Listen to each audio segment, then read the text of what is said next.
Hello साथीहरू, सम्पूर्ण साथीहरूलाई अर्को भिडियोमा स्वागत छ। आज चाहिँ म जङ्गलमा कामको लागि गएको छु। हामी जङ्गलमा काठ बोक्न हिँडेका छौँ। म चाहिँ बिचमा छु किनकि धेरै तलबाट पुग्नुपर्छ अनि अझै माथि जानुपर्छ, त्यहाँ पुर्याउनुपर्छ। मैले चाहिँ पानीमा गएको छु, धेरै तिर्खा लगाइसकेको थियो केटाहरूलाई।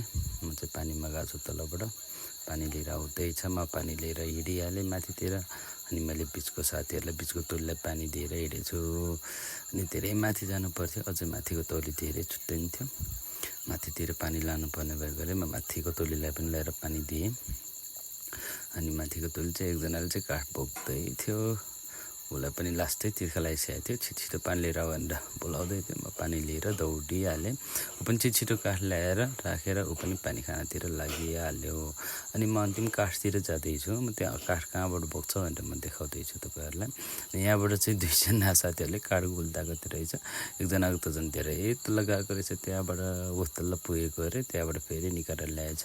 अनि यति काठहरू चाहिँ बोक्नु छ आज हामीले। फटाफट केटाहरूले काठ बोक्न थालिहाल्यो। यतिसम्म भिडियो हेर्नुभएको लागि थ्याङ्क यू सो मच।